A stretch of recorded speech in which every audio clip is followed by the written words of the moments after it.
We are constantly making and unmaking environments. Where we put trees and where we put concrete have major impacts on the heat around us. Redirecting and rerouting waterways reshapes both the water's path and our own, something especially important when we seek to understand flooding.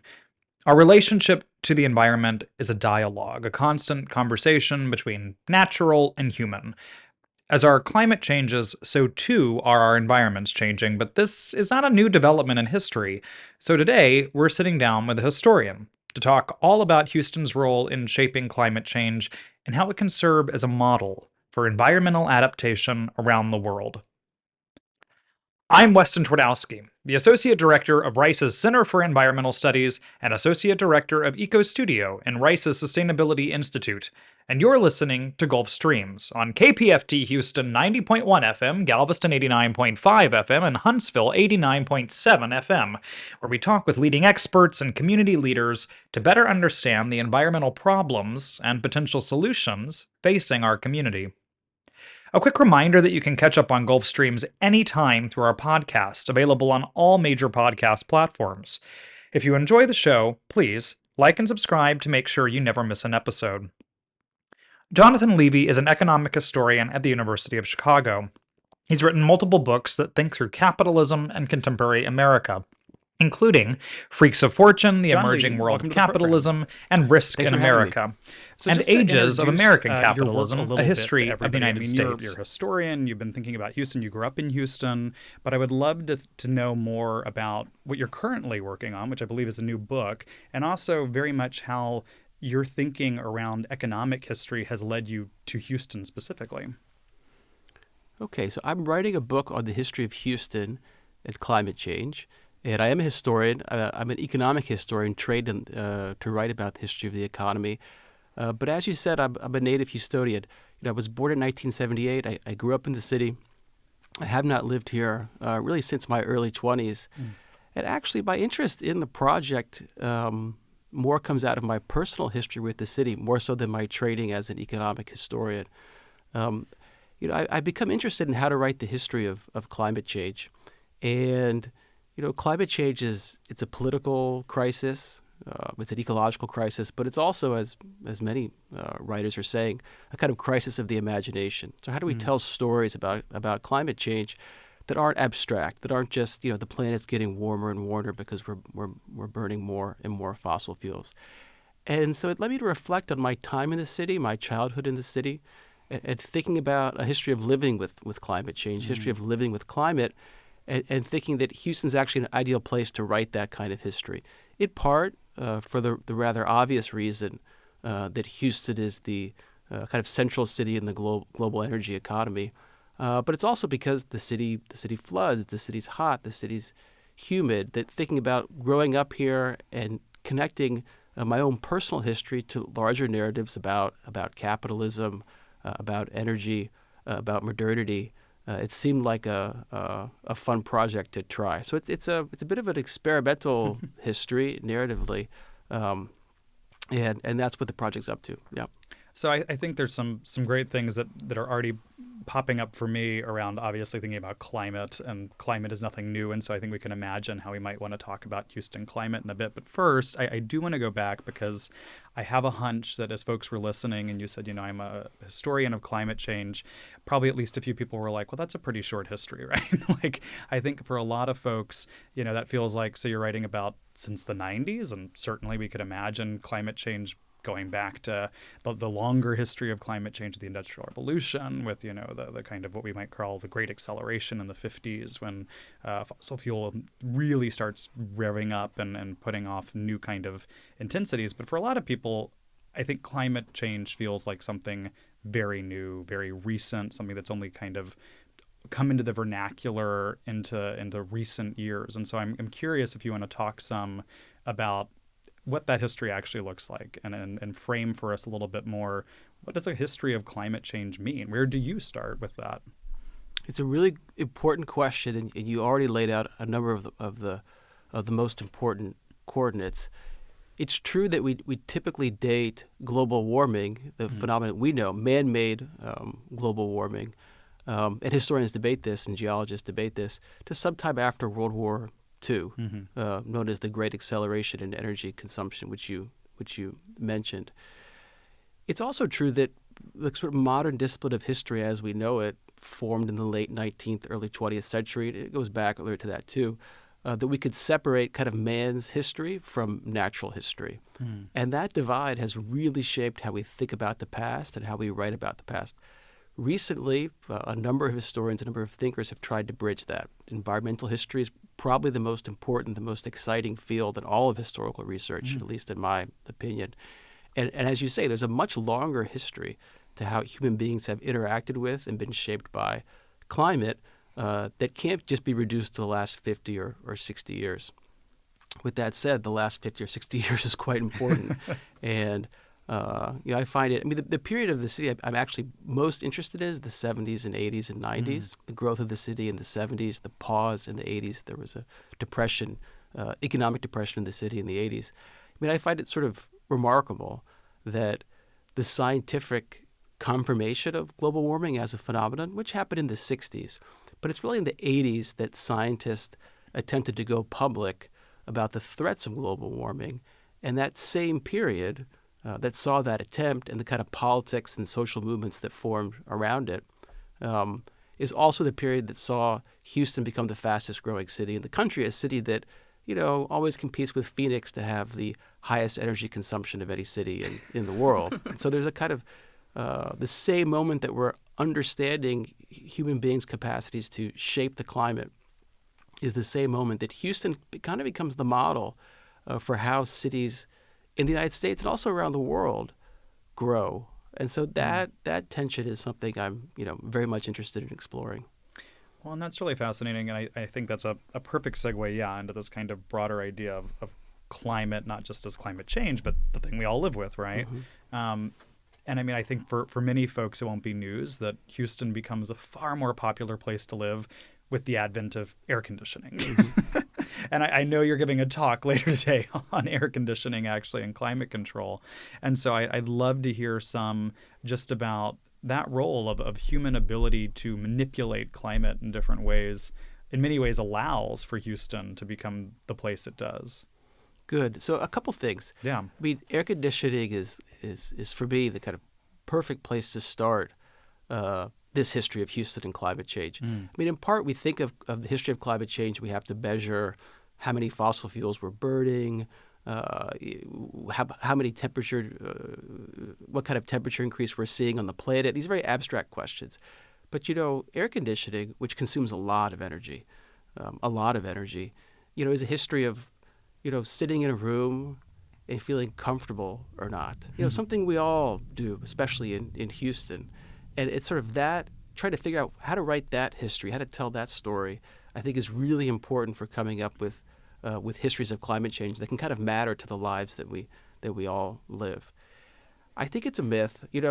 People could debate this. I'm sure many people who are listening will. Houston already was an extremely fast-growing city before air conditioning. In fact, if you look at Houston from 1945, and air conditioning, residential air conditioning is a post-World War II phenomenon. If you look at the period 45 to 55, rates of air conditioning adoption and also use in Houston is the same as cities like Chicago and New York.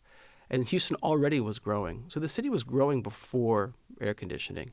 And there's a very precise period, late 50s, early 60s, where you see Houston become almost, not quite, fully air conditioned. And it has to do with new kinds of design, new kinds of building design, such that you have to air condition certain types of homes. Like if you can't open the window in Houston, you have to have air conditioning. So it's a very sudden history, and it's also tied to the discovery of climate change. So the notion that comes out of air conditioning engineers also comes out of a new science of physiology that emerged from the war, right?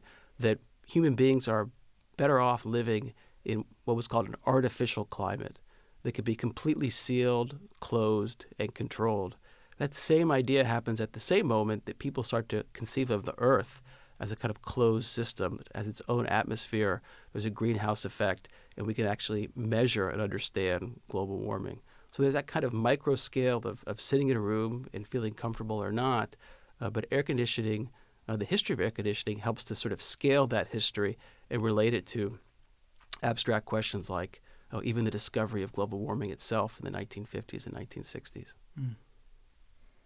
I'm curious if we go back for a 2nd. Mm-hmm. We talked about the expansion of Houston. So, with Houston's development being this sort of like modern civilization, what lessons can other cities learn from Houston, whether they're successes or failures in terms of growth, but then also being mindful of these climate impacts? It's a good question, and I think the answer is paradoxical because a lot of the good things about the city are also bad things about the city. I mean, air conditioning, we have to use less energy to cool ourselves, in the future. We have to do that. At the same time, air conditioning has contributed to, dramatic decreases in mortality having to do with infectious diseases, dramatic improvements in healthcare, and also the longevity of life. So it's both at the same time. When I started this project, when I started the research, one of the interesting things, or one of the topics that I wanted to research was the history of zoning and failed attempts to have municipal zoning in Houston. And I think I went into that history or went into that research thinking that zoning was a good thing. And I actually have come out on the other side, thinking that zoning comes out of a prior era in urban history, comes out of the early 20th century, and that it's sort of ill fit for land use in a city like Houston. So actually, Houston needs to have more public control over land use, don't get me wrong. But I think Houston has a kind of creativity to it because of the way land can be used in creative fashion that makes Houston an interesting place. Houston's a city where you can build, which I think is a good thing. We need a lot of building in the 21st century. We just need a different kind of building. So Houston has a kind of creative dimensions in terms of the kind of urban form that it is that I find attractive. With that said, sure, I mean, Houston relies upon too much sprawl. It's too much relied upon automobility, upon the use of cars. It's too reliant upon air conditioning. And it has a far higher rate of energy consumption than any city, should have. I think also when it comes to land use, we've built, knowingly or not, wittingly or not, we've built on land that we shouldn't build on. I'm not speaking of the 50-year, let alone the 100-year floodplain. And Houston still needs to develop public modes, right? Sort of public ways of controlling land use, especially given the future to come, which very much will be a future of living with the consequences of climate change. Right. And with these zoning laws, how do you foresee going in the future how we can incorporate better land management for the environment, but also it's really turned into a social issue, and you have a lot of communities that have a lot of mistrust towards the government or zoning laws, and how do you think Houston can overcome that in the future? Yeah, it's a great question, and one of the reasons, it's not the only reason, but one of the reasons zoning referendums failed in 1948 and then 1962, there was another later, but there was a similar reason, was the distrust of the black community in Houston that if zoning were to have occurred, that it would not have furthered or concretized the already existing segregation of the city. So one thing that needs to happen is greater democratic participation in the governance of the city and finding ways to increase the voices of people who have previously been excluded in the history of the city. And that's happened, right? I mean, that's not something that's never happened, but that's kind of one thing, is greater voice participation. Second, I think there's many great people here at Rice thinking about these issues in terms of design and architecture. Houston needs to build up, right? Houston needs to have more density.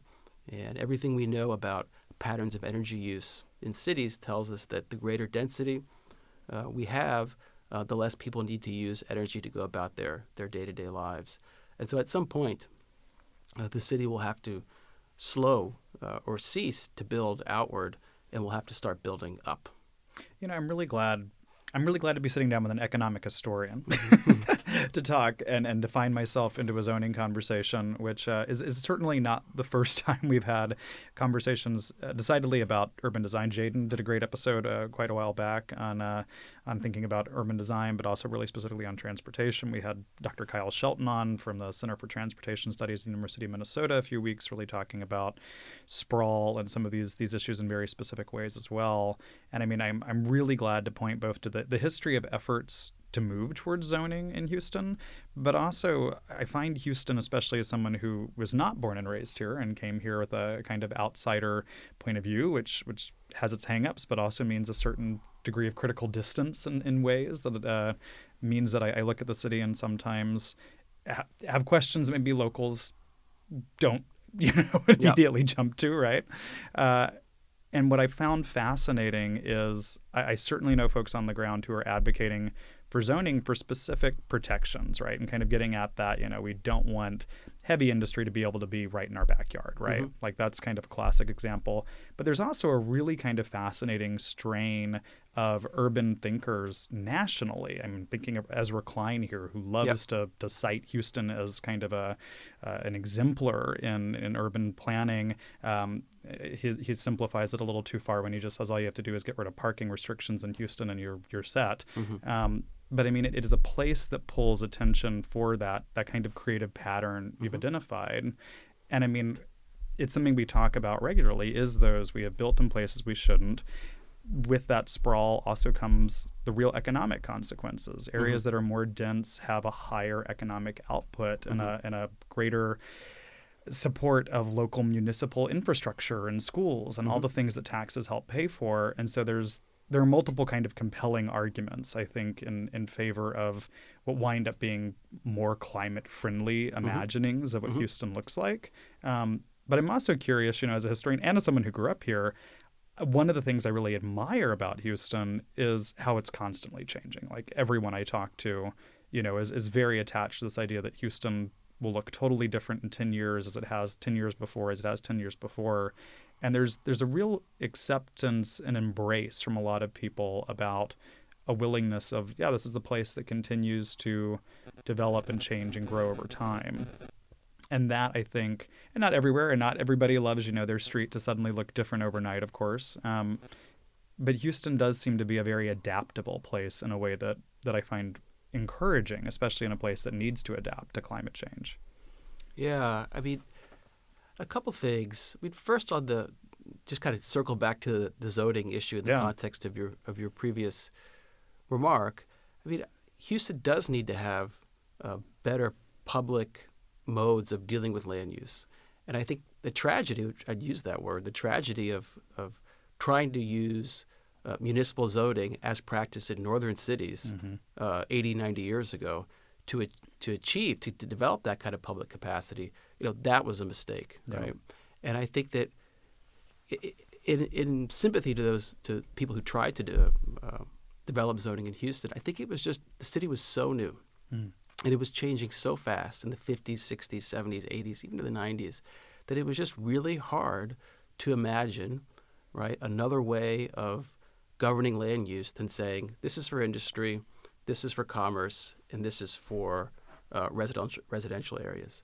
And, Houston hired a lot of consultancies from cities like Boston and Chicago to come in the 60s and 70s and say, okay, here's what a city should look like. But Houston just wasn't like that. I'll tell maybe one story from the history of zoning. Yeah. This is from the late 80s, early 90s, where they did have public forums, thinking about, okay, we don't want this to be next to a factory. We don't want schools to be here. Let's talk to people. The number one issue that came up always was childcare and daycare facilities, because as women entered into the remunerated workforce in the 60s, 70s, and 80s, people creatively created these kind of neighborhood co-ops so they could watch each other's kids when people had to go to work. And the question became, how do we zone that? Is this commerce? Will people be allowed to maintain these businesses? And they say, okay, well, if you have more than 5 kids, then you can't have it because it'll be zoned as commerce. It won't be zoned as residence. And so what they realized in the late 80s and late 90s was a completely different kind of city had grown up. And they needed to imagine new ways of regulating it and managing it while still maintaining that aspect of dynamism and creativity that Houstonians, I think quite rightly, are attached to. And we're still trying to do that. We're still trying to do that. With the difference being that I think there is a history of the city that we now can go back to and study and learn from. And I think we're catching up, right, to the kind of city that Houston is, and using or studying its past as a way to comprehend it, right, and make sense of it. And that's another kind of goal of the book I'm working on, is to make a contribution to that effort. Yeah.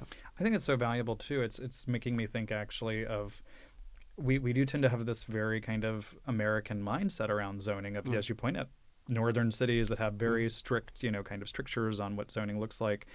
In comparison to places, urbanists love to point to European cities, to some Asian cities, where the zoning models are totally different. There's, it's not 3 categories, it's 7 or 8, and there's a degree of flexibility.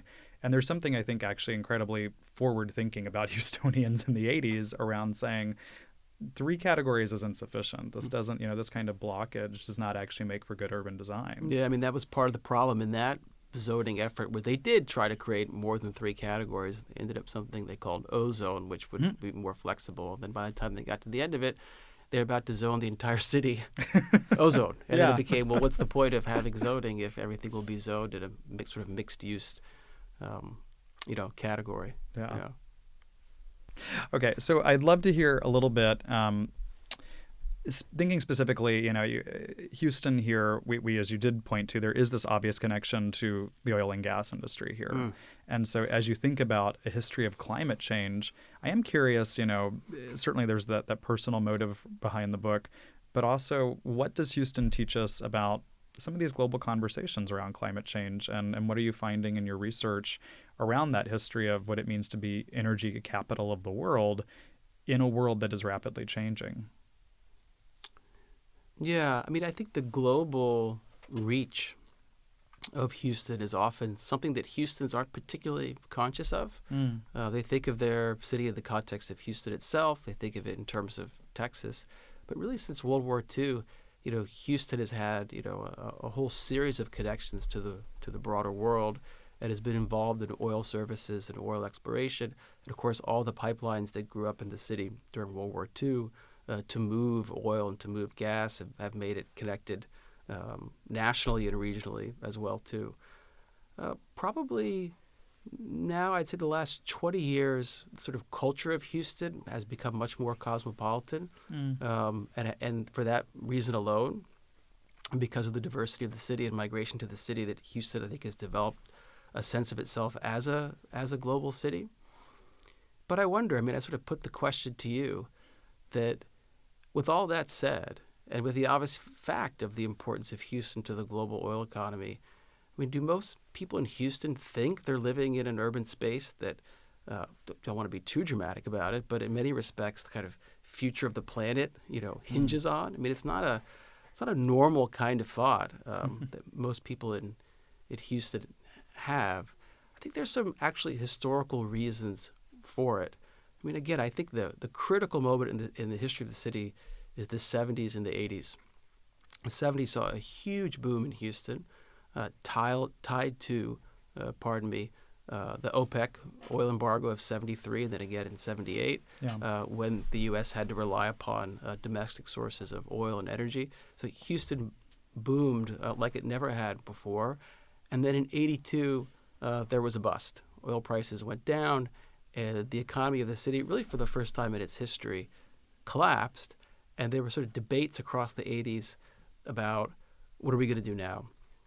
That sort of spiraled out in all kinds of directions. One direction it spiraled out into was, we need to diversify the economy. Yeah. And so from the 80s onward, you had a huge discourse in the city about economic diversification. The Texas Medical Center had been around, but certainly was part of that moment in identifying the history with Houston with healthcare as much as with oil. So in that respect, Houston's tried kind of really hard to, I don't want to say repress, but to maybe dampen the significance of oil to the city, to its economy, and to its culture. And for that reason, perhaps we don't quite appreciate just how much Houston is part of a much larger global economic context with respect to energy and climate change and what's going to happen given all the issues surrounding global warming. Well, I think you're absolutely. I mean, I completely agree. Houston has worked hard since the 80s. Maybe I would frame it as to enhance other aspects of the economy beyond oil. If there's any kind of reduction, it's a reduction on just that overbearing importance of the oil economy as the sole source of economic value in the city, and that reliance on the oil economy. But I'm curious. I remember early when I had come back to Houston, in my early months of first having moved here, talking with an environmental reporter in town and saying something about the oil industry, and then very frankly looking at me and just kind of saying, but what else is there? And I mean, this is, someone who is quite vested in wanting us to diversify our economy and wanting, for us to think about what the energy sector in particular, I think, might look like as the energy market is in a period of shifting and changing. Right. And I think that's something that a lot of Houstonians, especially those who are kind of reading the writing on the wall for fossil fuels, especially numbers that came out in the last few years about when oil will peak, really trying to be strategic about, okay, if there will be a peak in the next decade, we need to be ahead of that. If we want to be the energy capital of the world, that means something very specific as energy markets shift. And so I'm curious for you, how much do you think Houston as a place has diversified that economy? But also, I in my experience with people, I feel like there is still a real attachment, not even necessarily any kind of romanticism or nostalgia, but just a real genuine concern from people that, the oil and gas industry is paramount here in terms of economic impact. Yeah, I'll try to answer the question if I can, but at first, just some remarks and kind of in response to to what you're saying.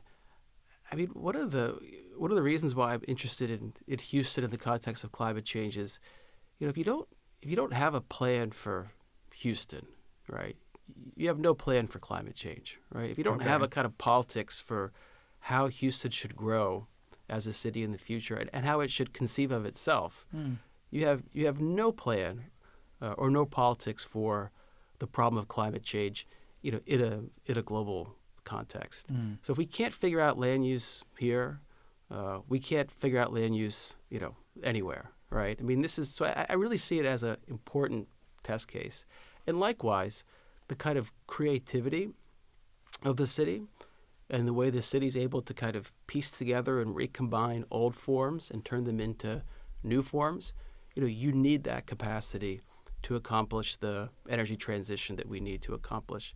Now, it's the same story. I mean, it's like I'm repeating myself because I am. I mean, I think to accomplish energy transition, you also need a reimagined and a robust kind of public authority to steer that and guide that.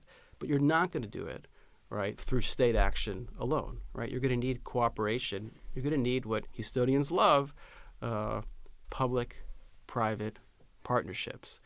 And so the question becomes, how will the private energy economy in Houston participate or not in that energy transition? 5 years ago, you would have said that there'd be no participation whatsoever because the leading voices in the local energy economy, local energy politics, were not expressing much interest in green transition, and that was still the kind of tail end of the fracking boom. But that's changed the last 4 or 5 years, where you've seen prominent voices. And here I'm thinking of a student that I work with at the University of Chicago who's writing about the present energy transition in Houston. His name is Josh Silver, mostly thinking of drawing on his work here, that the Houston energy community is talking about green transition. There are forms of renewable energy, think of wind power in particular, that are quite prominent in states like Texas, more so than even states like California, in part because in Texas you can do things. It's actually easier to build out new kinds of energy infrastructure than it is in other parts of the country and other parts of the world. So there is talk. The question becomes, what kind of action are we going to see behind that talk? And, this is a bit of a cop-out, but it's too early to tell. You see both, right? You see proverbial kind of greenwashing where there's talk about green energy, and you sort of, you put it on your website, but you don't actually really do anything about it. There's some of that.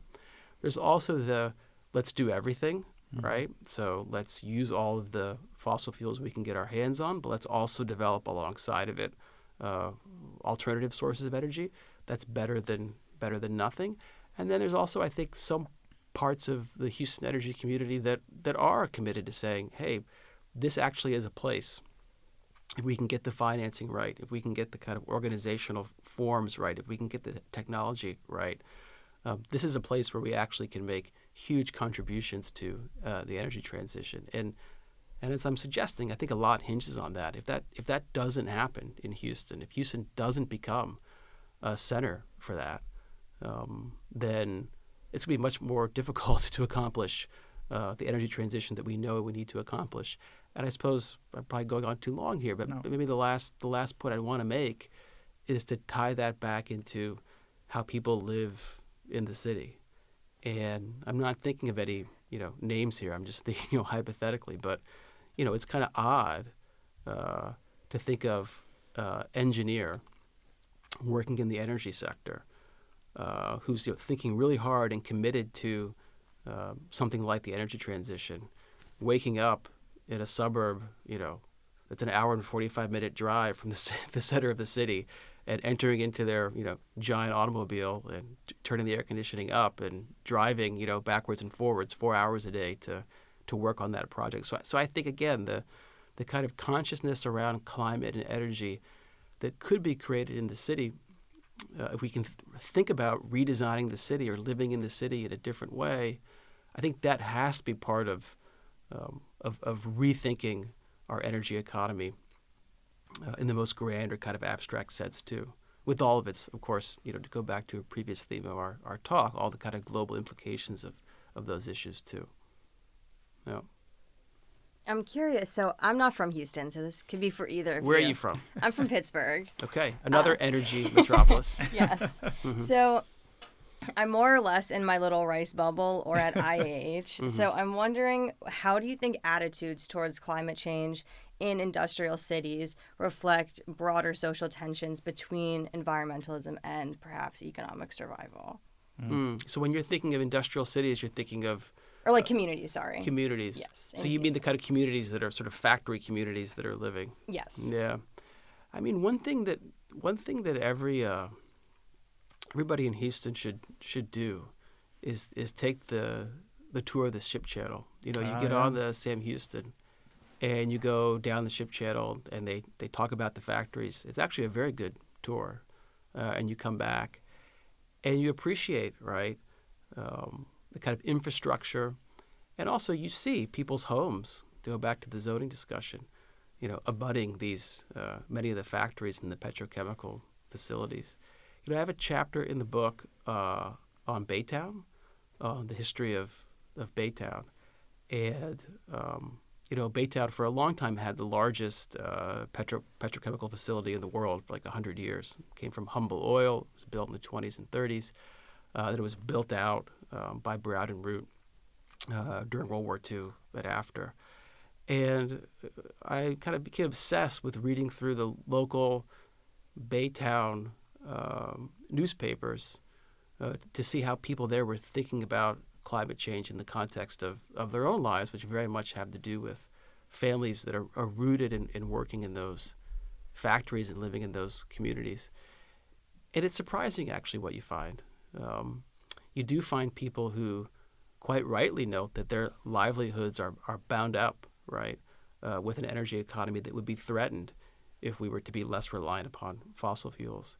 And I think people are completely entitled to have those views and concerns about what would happen next in their lives if they were to lose access to a livelihood.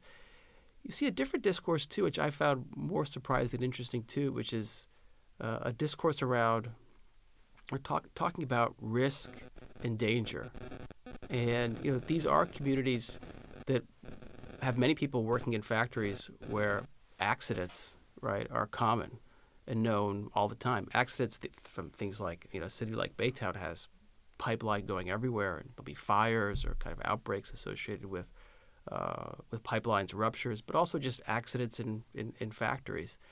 And sort of the way that people conceive of the future risk of global warming, right, very much in terms of the risk that they face going to work every day, but also living in the communities where they live, which led to I think created a very kind of sympathetic understanding of the problem and a willingness to see that, okay, well, this is a risk, and it's not a risk that we can perhaps manage as well as we would like. But there is a way that we could kind of make the problem of climate change less abstract, right, if we relate it to the kinds of risks that we're facing in our everyday lives already. So you see both. I mean, you see people who very much are concerned about what would happen if there was energy transition and they were to lose access to the jobs that they have. But you also people have very sympathetic understandings of how collectively do we all need to manage the risks that we face in our life, knowing that global warming is certainly a risk that will increasingly loom larger. Something that I think is really fascinating with this is that opportunity that you mentioned that Houston represents, that people are both recognizing our livelihoods are enmeshed in energy and fossil fuel, but also these real impacts of climate change that folks are very aware about, from flooding to the heat. I think there are very few people who haven't felt the results of the heat over the last few years and understand that as something that is different and something that is concerning. And so to your point on, if we can't do this in Houston, like, where can we do it, right? Mm-hmm. But I think what you're getting at there is also Houston offers really important possibilities for models to adjusting. And it's something that, I was also thinking of Stephen Kleinberg's Prophetic City as you were talking, which is a book he wrote really about how Houston is a fascinating kind of microcosm for so many places that are thinking about a myriad of issues around immigration, population change, demographic aging, like all kinds of things we might imagine that Houston happens to be a really good exemplar of, and offers different models for navigating. And so I'm wondering what might be some of the ideas that Houston is either piloting or that you're seeing the opportunities for, and the kind of actions that people are taking on here that might serve other places as ideas about how to navigate a changing world. Okay, yeah. So on the question of possibility, I mean, I'll start again with a general remark, then try to come back to the question. Yeah. I think it was first, let me say, we're talking about Baytown. We're talking about risks and dangers, and obviously climate change presents risks and dangers that we have to take seriously. In Houston, there's a lot of flooding, of course, and we probably all know people whose homes have flooded and the kind of trauma they face. This is a real phenomenon. With that said, a decision was made. I understand why it was made by scientists, by climate scientists, and also political advocates in the 80s and 90s who first tried to bring global warming to public consciousness, to focus on the threat, right? To focus on the danger. And I think that was a mistake, right? That framing the issue in terms of danger or in terms of apocalypse, right, doesn't do us any good. You're talking about the longer history of climate, as of course we all know, the planet Earth, because of the way it rotates, alternates between cool and warm periods about every 100,000 years. Now, 100,000 years is a long time, but if we have global warming, we could always just wait 80,000 years for the next ice age, right? It's a long wait for a lot of people. It's a long wait for a lot of people. But my point being that we shouldn't think of the Earth, right, as having a stable climate forever and always. We've disrupted it, and because we've changed it, we're all going to explode into flames. It's actually, I think, a kind of religious framing of it, that sort of we've sinned, right? We've burned too many fossil fuels, and now we all deserve to have what's coming for us. I think that's an incorrect understanding of the history of the planet, and a incorrect and also unhelpful framing of the problem of climate change. You have to think about energy transition as something that's, dare I say, exciting and fun and playful, that provides us all an opportunity to think about how we live our lives and the context in which we would like to live them. Specifically, when it comes to Houston, probably the biggest mistake that was made in the design of the city happened after World War II, when the freeways were designed on a kind of urban hub and spoke grid that completely ignored, right, the way that water moves through the city. Houston has a kind of odd pattern of the way water moves because Buffalo Bayou and the tributaries move water west to east. And, if you don't recognize that fact, you can't have a city that's going to be able to cope with flooding. The city's never been able to cope with flooding, ever. I mean, since the 1920s and 1930s, there's been periodic floods that have been catastrophic. So if you can't sort of re-alter the way we think about living in a city that has bayous in which water is always going to be present, right, you're not going to be able to kind of solve the issues around flooding. So there are projects in Houston. Most recently, I think greenways, which is a kind of way of reconceptualizing the bayous, reconnecting the bayous, creating green spaces around the city that will even help people live here literally see the bayous in ways that they haven't before and understand the way that water moves through the city. The kind of fundamental, I think, insight that you get there is that we shouldn't think of water as an enemy that we want to move out of the city as fast as we can. That sort of thought led to the sort of concrete channelizing of all the bayous and the kind of use by developers of storm sewers. The idea being we want to move the water out as fast as we can, and that was a mistake. Instead, you have to think about keeping the water here for periods of time, but in ways that won't destroy human habitats. And that can be done. It just requires a completely different way of reconceptualizing the city. And that's actually happening in Houston. And I think if it is successful, is a project that then could be an experiment that could be drawn from, by other cities around the world. I mean, I just mentioned as a last thought that part of this involves Houston recognizing that even though it is a creative city, right, even though it does have a kind of attachment to novelty, that Houston could also learn from other places too. Yeah. And, as I'm sure you know, like a lot of the new ways of thinking about water management in the city come from places like Holland, countries, Everyone's favorite flood control society that we, exactly, which isn't perfect. Right? No. But I mean, even if it's learning what not to do, that some of that will involve Houston kind of thinking globally about a larger kind of history involving water in cities and floods. Well, and I think, we've talked about this in previous episodes as well, but I really appreciate you drawing us to the bayous, thinking, from Bayou City, right? But that moniker wasn't always, it's been around, but it also wasn't probably the most prominent moniker of the city for a long time. And it's really only been in the last few years, decades, that's become, I think, the overarching kind of moniker of the city. And that transition is in no small part to the Greenways project and no small part to kind of park redesigns that happened post-Harvey, actually. And so, I mean, I think it's really fascinating, not to try to put too positive a spin on disaster, but we can think of thinkers like Naomi Klein with the shock doctrine, really important kind of book thinking around how folks will move in post-disaster spaces and will capitalize on that, and that rather than viewing that as an inherently destructive or negative practice, that actually, okay, this is a moment for opportunity for change, and so it's a time to collectively say as places, what do we want to be? What do we want next steps forward to look like? And I think actually Harvey in many places led to really successful outcomes around, we want to invest in park infrastructure. We want to think about the ways that that water management can actually benefit us in our day-to-day lives and can look like parks and can look like public spaces. And I completely agree. I think there's that possibility for creativity, even in really difficult times, that is important to how we continue to adapt. Yeah, I mean, I think that's right. I think Harvey obviously was a before and after moment for the city. Yeah.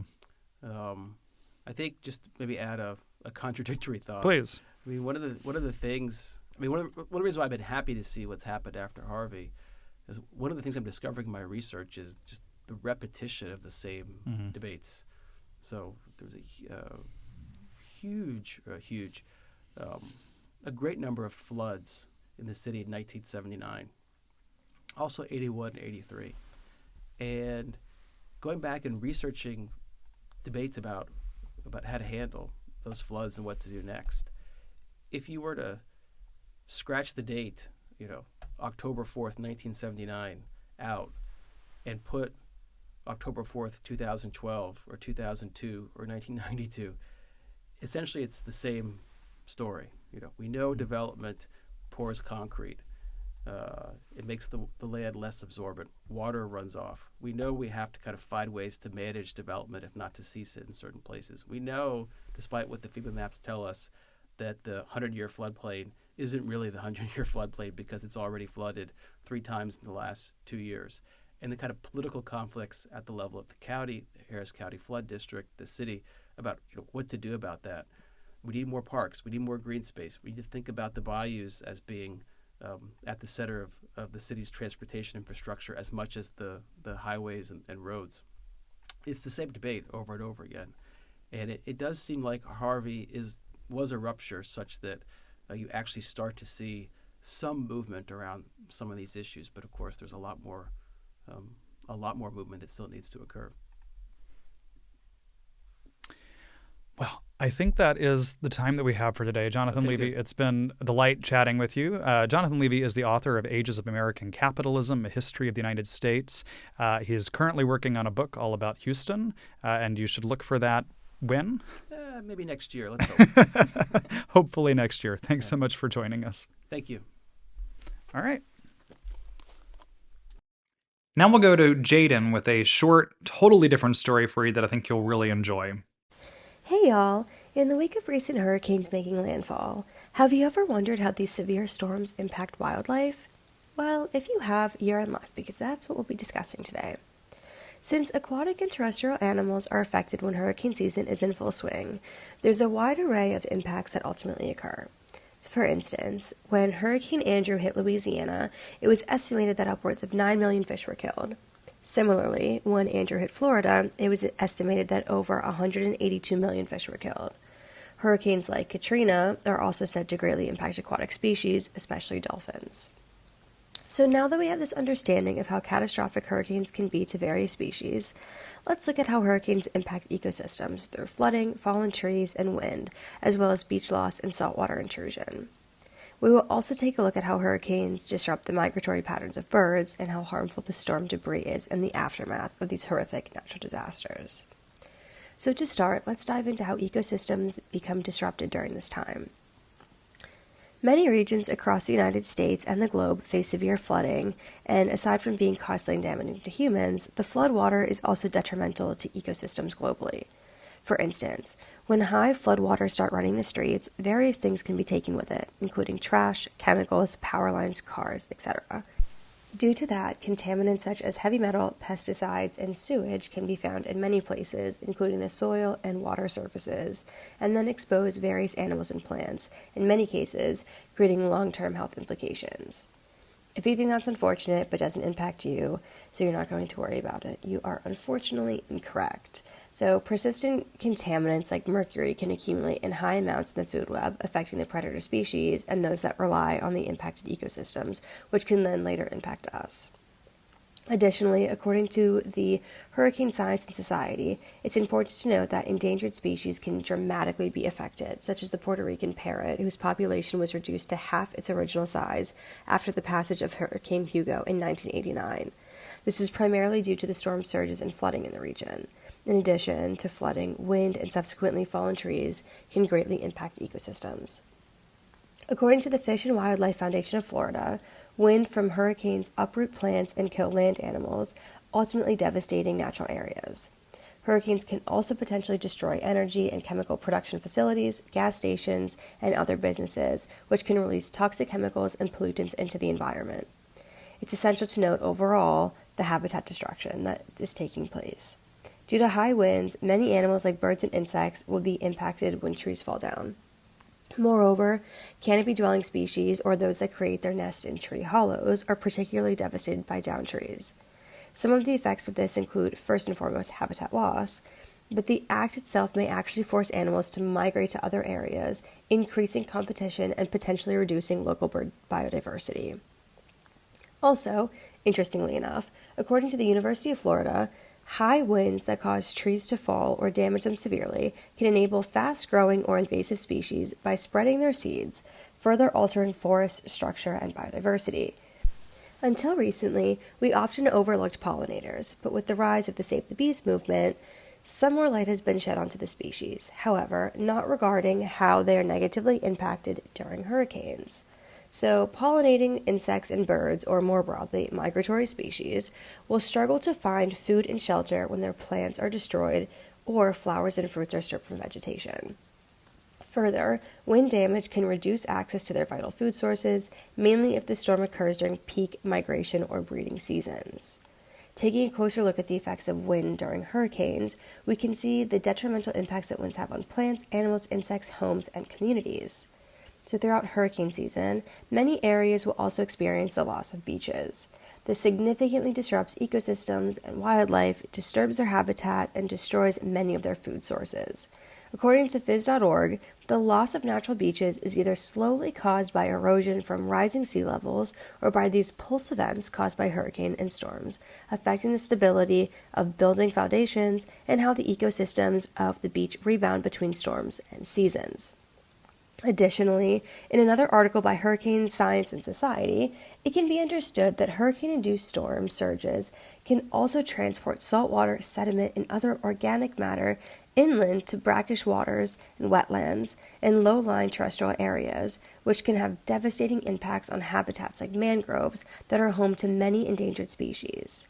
Mangroves also act as a protected barrier, and with their gradual decline, hurricane-force winds are only exacerbating their decline. We must also understand that the loss of beaches also impacts nesting sites for many species, particularly sea turtles and birds, making it more challenging for certain species to reproduce their decreasing population. The wind damage and loss of beach alone can be pretty devastating, but together they also impact bird migration, so let's take a look at some of these impacts. Something often not thought about when hurricanes are nearing land is the effects on storms having on bird migration. As hurricanes ultimately change the landscape we are familiar with, they often impact how birds reach their destination, making them confused and taking them ample time to arrive. An article by All About Birds states that large storms can push birds far off course, especially if they are caught offshore when a storm begins.